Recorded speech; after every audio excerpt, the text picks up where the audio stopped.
kamu tuh harus bisa survive dengan kondisi apapun gitu. Jadi saya ingat banget kata-kata ibu saya bahwa Tuhan memberikan kamu bakat pasti punya tujuan. Tuhan memberikan kamu bakat. Sorry. Okay.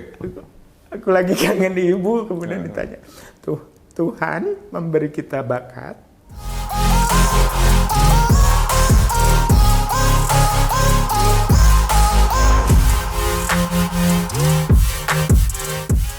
Spirit of Story with Anes Wibowo.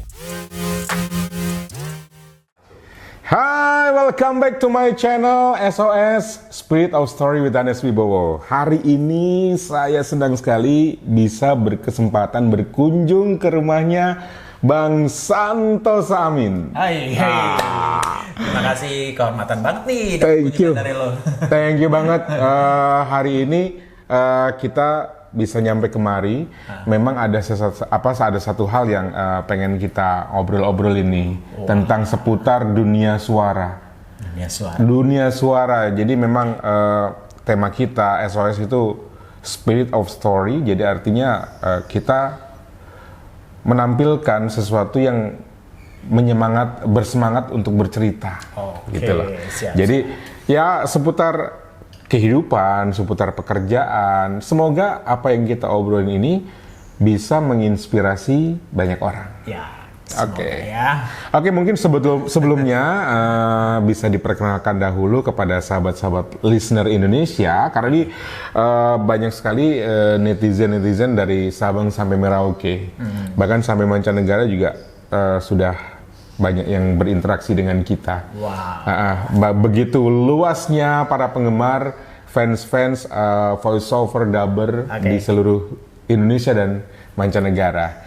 Silakan diperkenalkan dulu ke teman-teman. Hai listeners, saya Santos Amin. Saya seorang voice actor, tapi saya juga punya beberapa sampingan pekerjaan. Selain saya sebagai seorang movie maker, saya juga seorang content creator, juga ngelukis juga, dan saya kadang nulis juga. Luar biasa guys, hampir semuanya ini multitasking, multi talent luar biasa. Mungkin bisa diceritakan sedikit ke para listener, sahabat-sahabat kita semua. Kalau dubbing itu apa aja yang pernah dibawakan Bang Santos? Kalau dubbing untuk film ya, film banyak kan sih film kartun. Aku animasi ya? Ya animasi. Ada SpongeBob, aku jadi SpongeBob. Jadi SpongeBob-nya? Iya. Oke. Kemudian ada Suneo di serial Doraemon.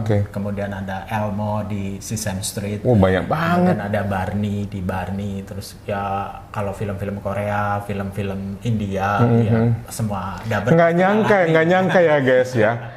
SpongeBob disuarakan sama Bang Santos yang seperti ini. Tapi boleh dikasih contoh sedikit coba ke para listeners. Halo, aku SpongeBob. Aku kerja di Bikini Bottom. Aku kerja di Tuan Crab dan aku seorang koki. Iya. Oke. Itu SpongeBob ya. Yeah. SpongeBob. Kalau yang apa tadi? Satu lagi Suneo gimana? Akhirnya kita bisa main-main juga nih sama Giant. Padahal aku benci banget lo sama Giant. Iya. Oke. Jadi memang pasti ada dibedakan ya antara masing-masing peran ya. Jadi memang selain voice actor, ke director dan pelukis tadi ya. Pelukis dan nulis.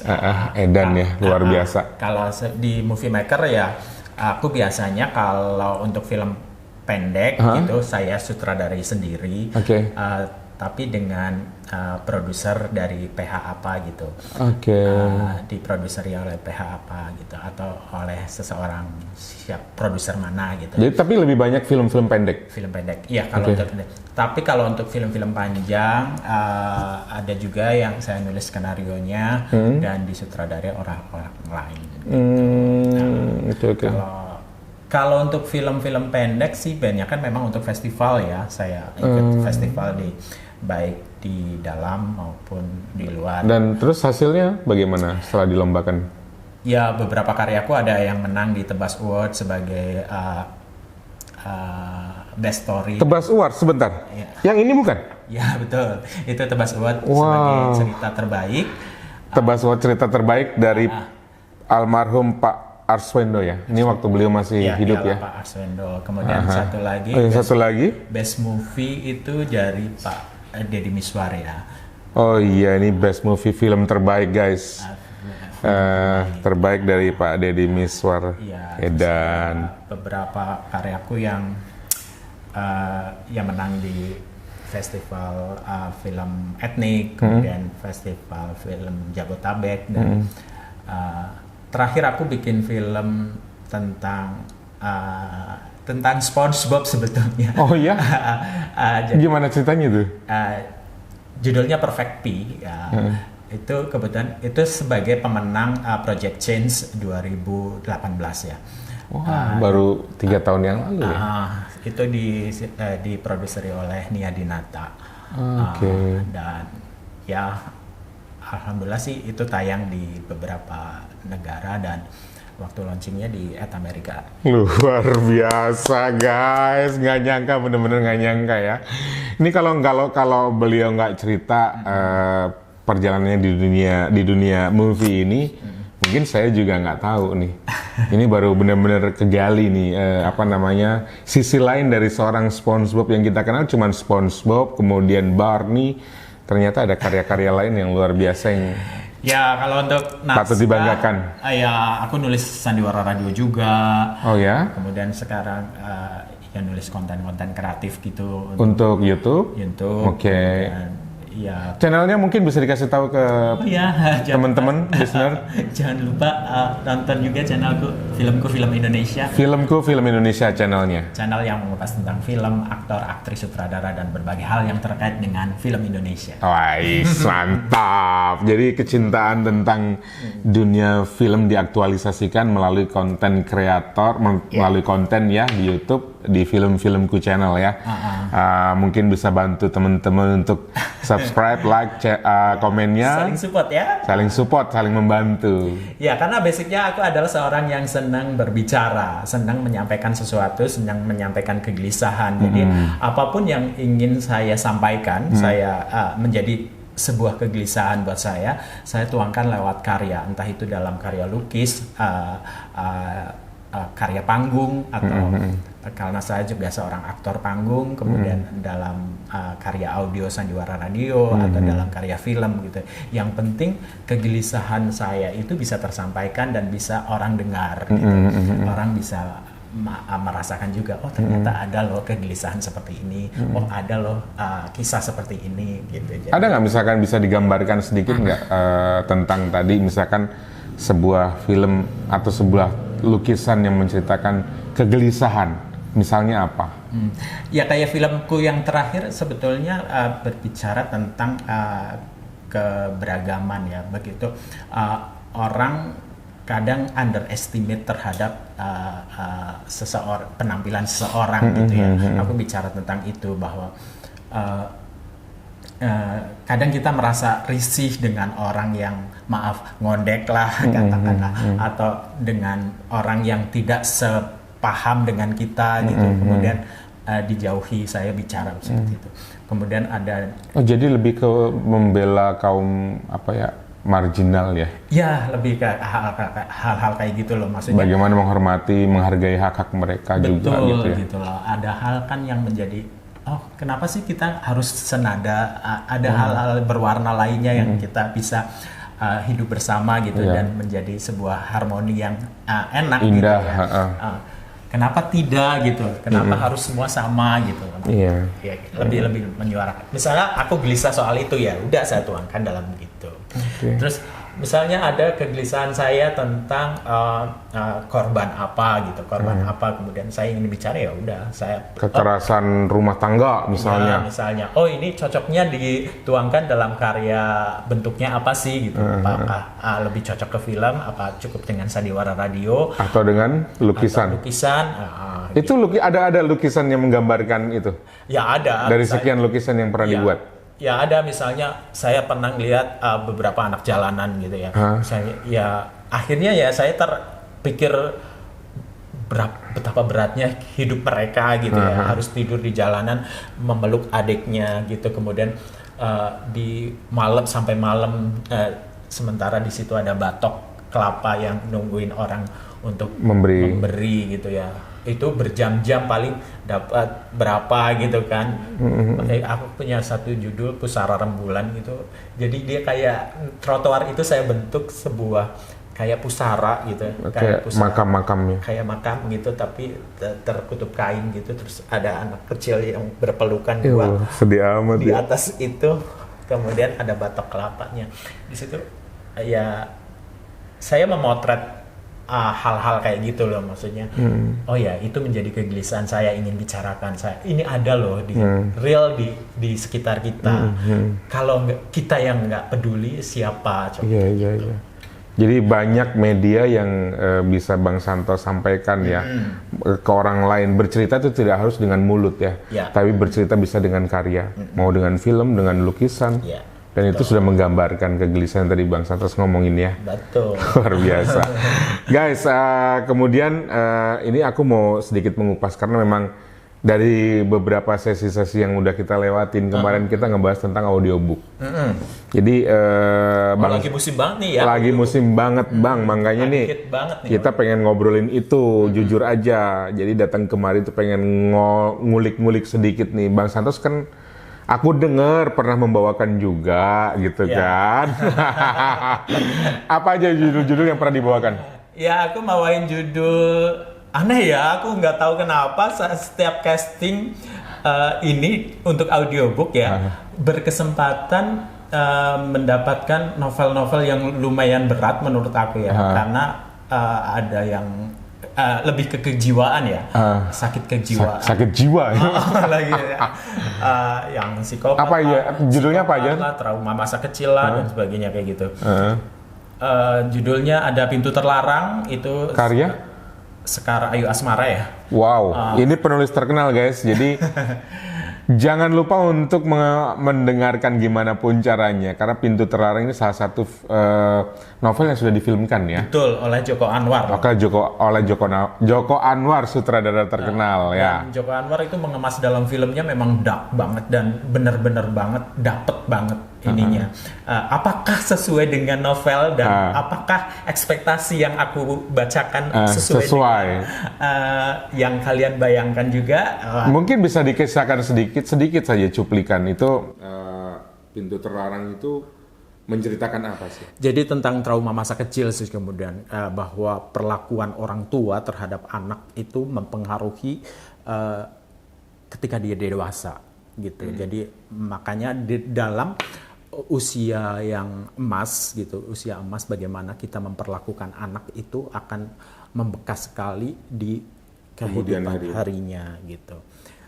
Kayak gitu sih lebih, dan memang tragis banget sih. Tapi kalau penasaran mending dengerin. Tapi ada nggak dari buku-buku yang sudah dibacakan kemarin itu ada trigger dari buku itu yang membuat wah ini kok kayaknya. Jujur aku sempat ke-trigger karena beberapa buku yang aku bacakan kayak Pintu Terlarang, Doa Ibu, kemudian Kau Akan Mati Terpotong 13, Misteri Pembunuhan. Ngeri banget. Misteri Pembunuhan di Kakek Bodoh, kemudian Misteri Lemari Terkunci, itu semua tentang pembunuhan dan pembunuhan sadis. Kemudian itu berbackground masa lalu, berbackground kejiwaan yang membuat mereka melakukan itu, dan oh my god, andai ini terjadi sama aku, sempat nggak bisa tidur. Oh iya? Sempat nggak bisa tidur, dan gimana ngilangin ini ya? Ngebuang. Ya sempet sih. Terpengaruh ya? Terpengaruh dan terbawa. Bahkan waktu sama operatornya, saya iniin tuh, operatornya kan sampai ke bawah, dan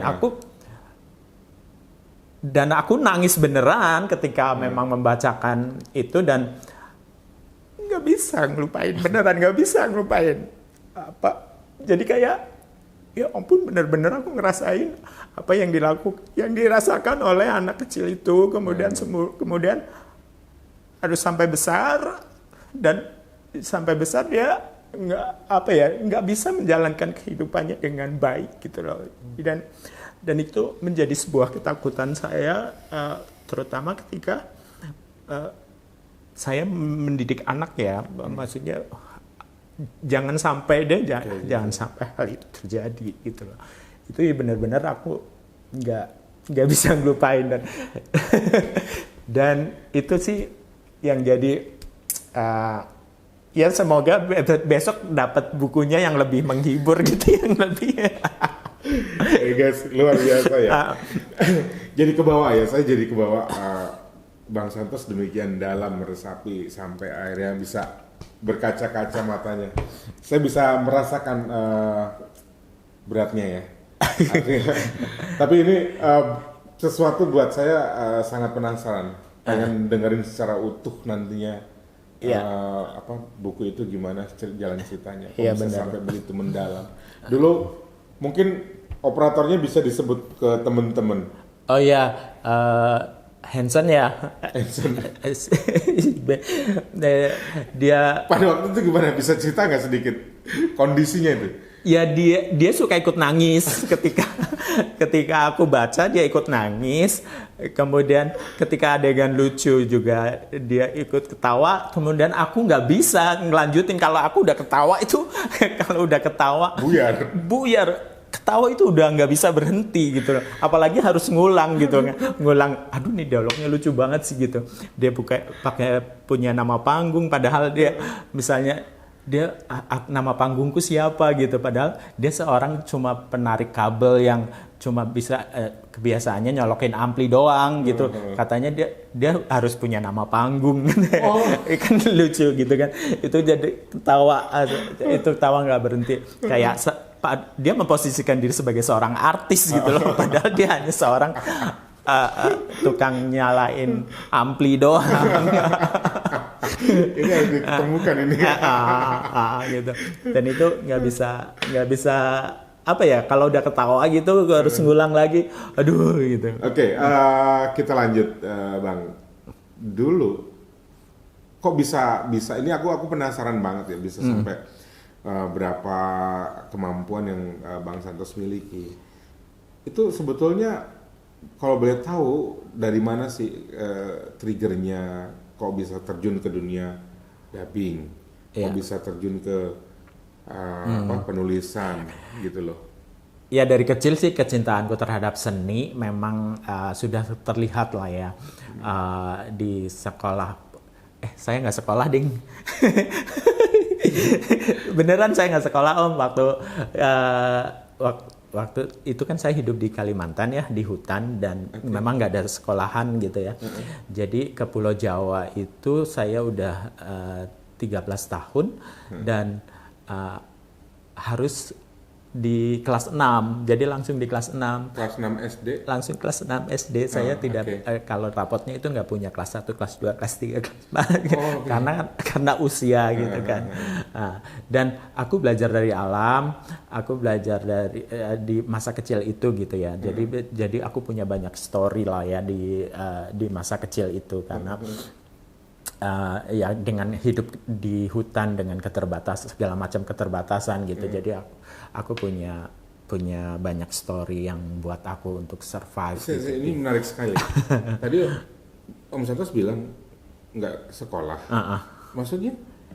Tapi ya memang nggak ada sekolahan di Kalimantan waktu itu. Tapi SMP SMA-nya? Lanjut Tetap itu di mana? Di Cilacap. Sampai SMA. SMA ya. Oke. Saya pikir nggak sekolah ngapa bisa nulis, bisa direct. Luar biasa guys. Ya maksudnya ini sesuatu yang ajaib gitu loh. Waktu kecil itu ya udah aku hobi melukis gitu ya. Apa yang akan saya imajinasikan ya di papan kayu, di kulit kayu gitu, yang bisa sampai terus nggak sampai Pulau Jawa juga baru belajar ABCD gitu kan. Aduh, mantap banget deh pengalamannya.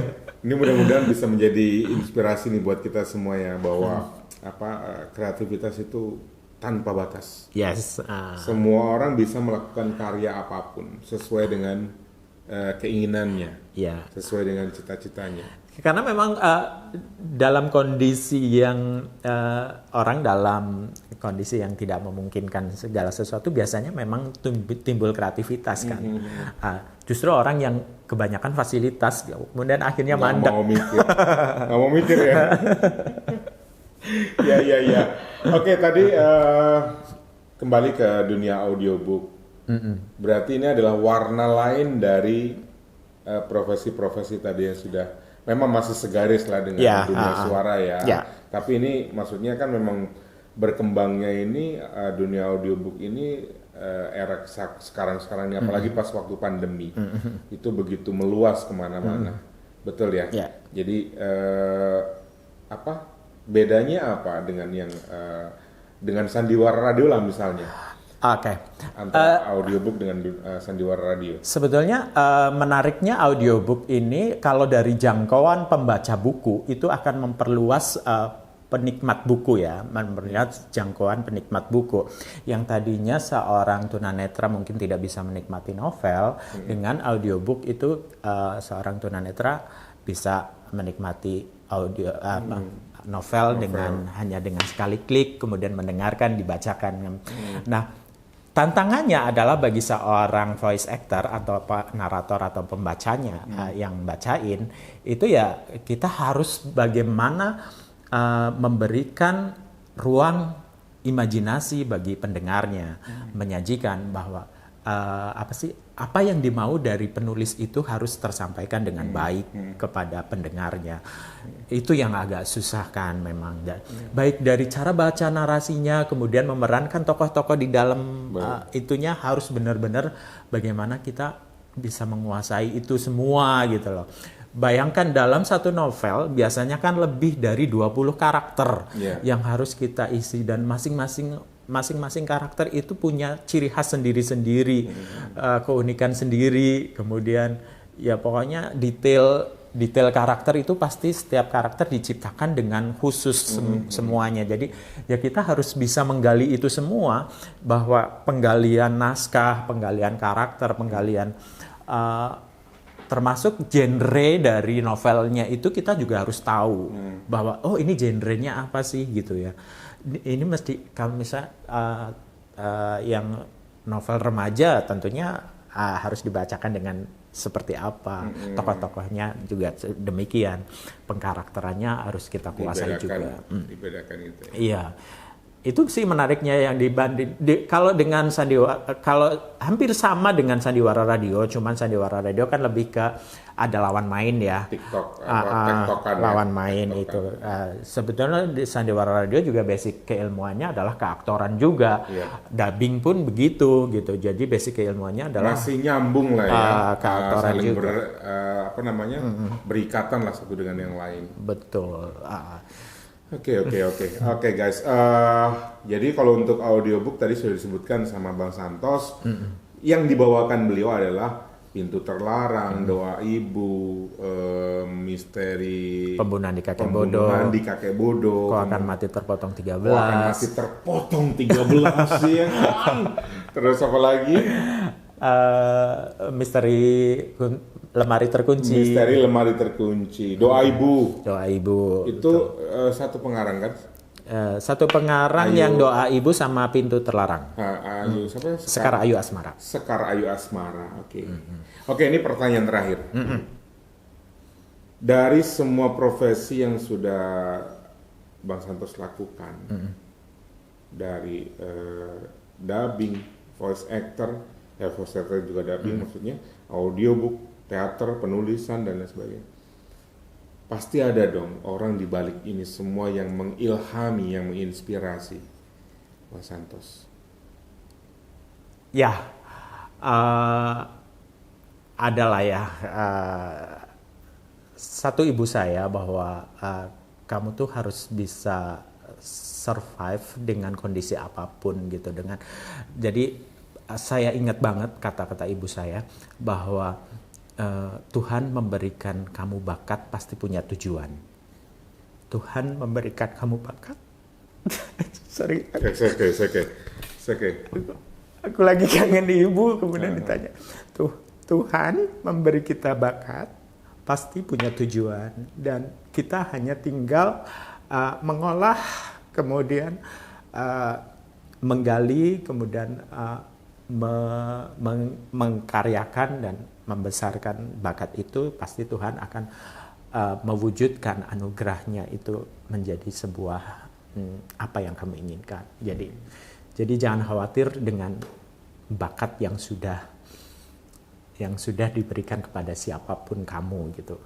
Termasuk itu kata-kata dari ibu. Jadi supportnya akhirnya sampai sekarang membekas, bahwa ya mungkin dia ingin mengatakan, jadilah diri kamu sendiri, jadilah dengan melakukan pekerjaan yang kamu cintai, apapun itu lakukan dengan cinta gitu, lakukan dengan sepenuh hati. Suatu saat Tuhan nggak akan mungkin dengan begitu saja memberikan bakat itu tanpa punya tujuan gitu. Pasti kamu bisa juga hidup dari bakat itu gitu. Luar biasa ya guys ya. Kalau udah bicara soal ibu memang nggak ada habisnya.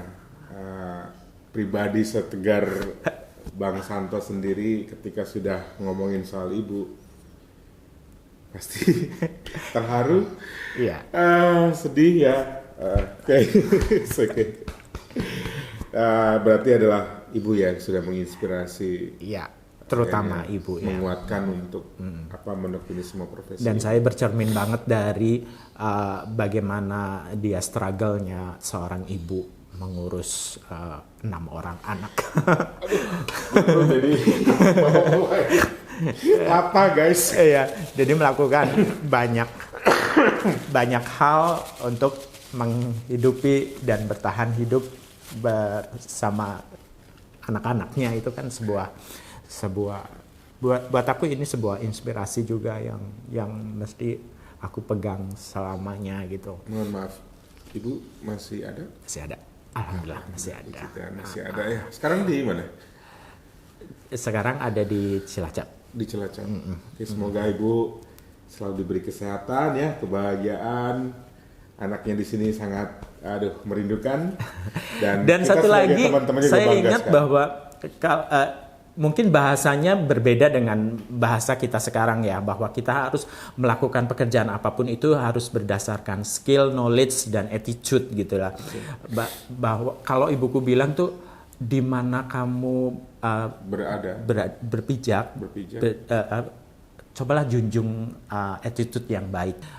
Profesi apapun harus dilakukan dengan skill, kemampuan, knowledge, pengetahuan, dan yang nggak kalah penting adalah attitude gitu. Attitude ya itu yang selalu, dan ternyata memang benar sih. Luar biasa. Oke guys, ya. Aduh, ini di penghujungnya malah agak-agak melo gitu. Tapi oke. Emang ya begitulah, kita nggak bisa kehilangan seorang ibu. Siap. Ya, dalam hidup kita. Oke. Ya, untuk audiobook ya guys, untuk mendengarkan suara Bang Santosa Amin bisa mendownload di App Store Storytel Indonesia. Silakan di situ nanti kalian bisa search naratornya Santosa Amin, maka buku-buku yang tadi sudah kita sebutkan, sudah kita bahas, itu akan keluar semua. Pintu Terlarang, Misteri Pembunuhan di Kakek Bodoh, Doa Ibu, dan lain sebagainya. Jadi silakan kalau mau mendengarkan suara Bang Santosa Amin langsung di aplikasinya. Oke guys, terima kasih Bang Santos untuk waktunya, sudah meluangkan waktunya sehingga kita bisa ngobrol-ngobrol meskipun tidak terlalu panjang lebar ya, karena kalau di ini bisa berjilid-jilid. Terima kasih sekali lagi. Siap. Oke guys, listener Indonesia, terima kasih untuk sudah menyaksikan acara kami. Semoga menginspirasi dan bermanfaat. Oke, see you. Bye.